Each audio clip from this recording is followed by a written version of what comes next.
Escort her out." "Adanna, you can't," Mama and Kem cried. "You came to destroy my joy, but I won't let you." Welcome to Tales by Steph, a home of interesting African stories. Adanna never believed love would come to her so quietly. She had seen the dramatic stories of whirlwind romance and poetic gestures, but for her, love walked in wearing a modest smile, speaking gently in a voice that warmed her from within. It all began during a community outreach organized by the youth fellowship of her church in Enugu. Somtochukwu was the new volunteer engineer assigned to help install solar panels for the orphanage. He wasn't loud or flashy, but there was something calm and sure about him, like water running deep. The first time he introduced himself, she noticed the sincerity in his eyes before anything else. "I'm Somtochukwu. You can call me Somto," he said, offering his hand. "Adanna," she replied, her palm fitting snugly in his. What began as friendly teamwork turned into lingering conversations, exchanged numbers, and hours of laughter under moonlit trees. Somto was unlike any man Adanna had met, patient, principled, and grounded in faith. Within 3 months, she was certain he was the one. He visited her in the village to formally introduce himself to her mother, Mama Inkem, a widow known for her strong opinions and sharper tongue. The visit didn't go well. "Mama, this is Somto, the man I told you about," Adanna said, glowing with love. Mama Nkem stared at him without smiling. "Where are you from?" "Umunze," Somto replied respectfully. "Your father?" "Chief Nwankwo." That was the moment the air changed. A long silence followed. Then Mama Nkem stood up, smoothed her wrapper, and said, "Adanna, come to the backyard." Now. Outside, away from Somto's hearing, her voice dropped low and cold. "You want to marry the son of the man who ruined our family? Who stole your uncle's land and drove him to an early grave?" "Mama, that wasn't him. It was his father." "Blood does not forget," she snapped. "You think you'll find happiness with the child of a serpent?" "Over my dead body, Adanna." Adanna trembled, but her voice held. "I love him, Mama." Mama Unkem's eyes narrowed. "Then you've chosen your path." After Mama Unkem's chilling words, "Then you've chosen your path," hung in the air like a dark omen, Adanna stood frozen for a moment in the backyard. The evening sun had dimmed behind the trees, casting long shadows on the cracked earth beneath her feet. The scent of wet soil and wood smoke lingered, but all she could hear was her own heartbeat. She didn't speak. She couldn't. Her mother had just drawn a line in blood between them. Without another word, Adanna turned and walked back into the house where Somto waited patiently, sipping a glass of water, trying to stay calm. He saw her eyes, wet, swollen, stormy, and immediately stood up. "What did she say?" he asked gently. Adanna opened her mouth, but nothing came out at first. Then, in a trembling voice, she replied, "She said, marrying you would bring sorrow, that your father stole our family's land and caused my uncle's death. She thinks your blood is cursed." Somto inhaled deeply, closing his eyes. "I was afraid this would happen." "She told me I had chosen my path," Adanna whispered, wiping her cheeks. "And she meant it. Mama isn't going to stop this quietly." Somto reached for her hand. "Do you still want to go through with it?" Adanna looked at him, her eyes fierce with pain, but unwavering. "I didn't fall in love with your father, Somto. I fell in love with you. You're not responsible for what happened before you were born." He nodded, his grip tightening protectively around her fingers. "Then we'll face whatever comes, together." But what neither of them realized then was that Maman Kem's war had only just begun. By the following week, the village was buzzing. Some said Adanna was under a spell. Others whispered that she was selling herself into doom. And deep in her home, behind locked doors, Maman Kem did something no one knew about yet. She knelt before her late husband's portrait, lit a candle, and wept bitter tears as she swore on his name and their bloodline that the marriage would never hold, not while she still drew breath. The weeks that followed were hellish. Adanna and Somto moved forward with their plans, but her mother began a campaign of opposition. She told neighbors that Somto was cursed. She called pastors to pray the scales off Adanna's eyes. She even tried to bribe Adanna's best friend to talk her out of it. But love had rooted deep.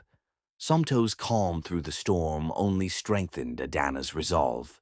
They picked a date. Invitations went out. Still, Mama and Kem refused to budge. "If you marry him, I won't come," she declared. Adanna's voice cracked with pain. "Even if I beg you?" "Beg all you want. I will not bless evil." Adanna walked away with tears in her eyes and a resolve in her heart. "I will marry the man I chose, even if I walk down the aisle alone." The morning of the wedding came with promise. The sun blazed boldly across the sky, as though it had risen just for them. Friends and family gathered in colorful attire. The sound of drums filled the air. Inside the hotel suite, Adanna sat in front of the mirror as her makeup artist worked magic on her glowing skin. "You look like a goddess," Nena said, fanning her gently. "Mama no show." Adanna shook her head silently. "She'll come," Nena said, trying to sound hopeful. But Adanna knew better. Her mother had made her decision, and so had she. The convoy moved to the church. The groom waited, dressed in black suit, looking nervous but eager. The church filled with guests. The choir began to sing. And then the doors opened. Adanna walked in, a vision in cream lace and gold. Her veil shimmered as if it too were proud of her courage. Murmurs of admiration rippled through the congregation. Somto's eyes widened with love as she approached. As she reached the altar, the priest smiled and began the service. It was almost perfect, until the moment that would change everything. If anyone has a reason why these two should not be joined together in holy matrimony, speak now or forever. Hold your peace. A voice pierced the silence. "I object." Heads spun. Guests gasped. There, standing at the back of the church in a black wrapper and red scarf, was Mama Inkem. Adanna's knees buckled. Somto grabbed her arm to steady her. "Mama," she whispered. Mama Inkem walked down the aisle slowly, deliberately. "I warned you all," she said, her voice ringing through the church. "You are about to join my daughter to the son of a murderer." Gasps echoed. "Chief Nwankwo, his father, killed my brother, took our family land, left us in poverty. And you, Adanna, after everything I suffered to raise you, you choose this man?" Adanna's lips trembled. "Mama, please, not like this." Somto stepped forward. "Ma, I am not my father. I've never taken what doesn't belong to me. I rejected his ways. I built my life on my own." Mama Nkem pointed a trembling finger. "Blood remembers. If you let this wedding happen, that blood will follow you. It will follow your children." The priest stood frozen. The entire church held its breath. And then, Adanna did the unthinkable. With tears streaming down her face, she turned to the ushers. "Escort her out." "Adanna, you can't," Mama Nkem cried. "You came to destroy my joy, but I won't let you." The ushers, stunned, moved to guide Mama out. She screamed and cursed as they gently led her away. "I curse this marriage. Mark my words." The doors slammed. Silence returned, but joy had left the building. The wedding continued, but the damage was done. Though they exchanged rings and shared a kiss, the laughter never reached their eyes. At the reception, many guests whispered instead of dancing. Some excused themselves early. A cloud hung over the celebration like a funeral shroud. That night in their honeymoon suite, Adanna sat by the window, staring out. "I shouldn't have done that," she whispered. Somto came beside her. You defended our love. That takes strength. She's still my mother. She made her choice, Adanna wept silently. The next day, she tried calling Mama and Kem. No answer. She sent messages. No reply. Then came the news. Mama had collapsed in her room. She was hospitalized. Adanna rushed to see her, but her uncles barred her at the gate. She said she has no daughter, one said coldly. Adanna broke down. Days passed. Then came the dreams. Adanna began seeing visions in her sleep, her mother standing in the dark, eyes blank, saying, You invited the curse. One night she dreamt of fire devouring her bridal gown. She woke up, screaming, and then real things began to go wrong. Somto's shop caught fire under mysterious circumstances. Their new landlord evicted them without explanation. Neighbors who had praised their love began avoiding them. Adanna's period delayed. Then came with blood so heavy she fainted. Doctors found nothing, but a local priest came to see her. I saw it in a vision, he said. Your mother's words were not just bitterness. She uttered them in wrath. And wrath, when spoken by blood, becomes a curse. Adanna collapsed to her knees.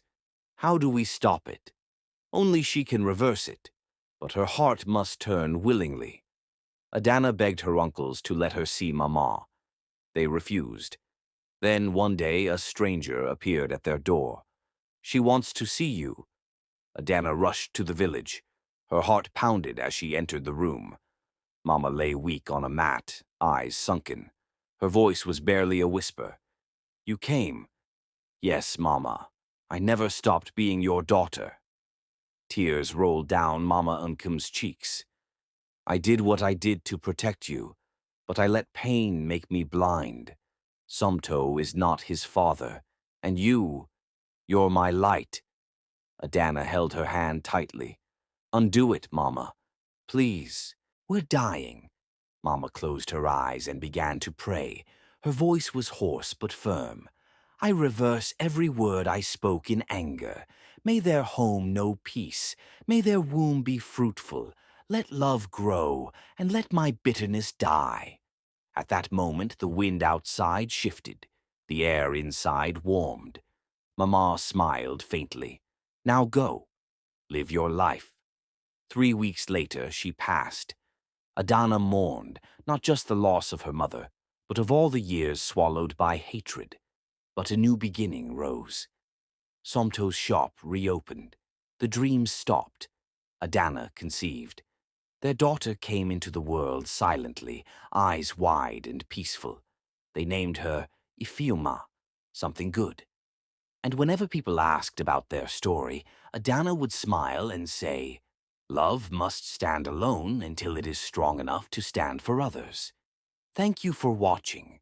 Please subscribe, like, and comment.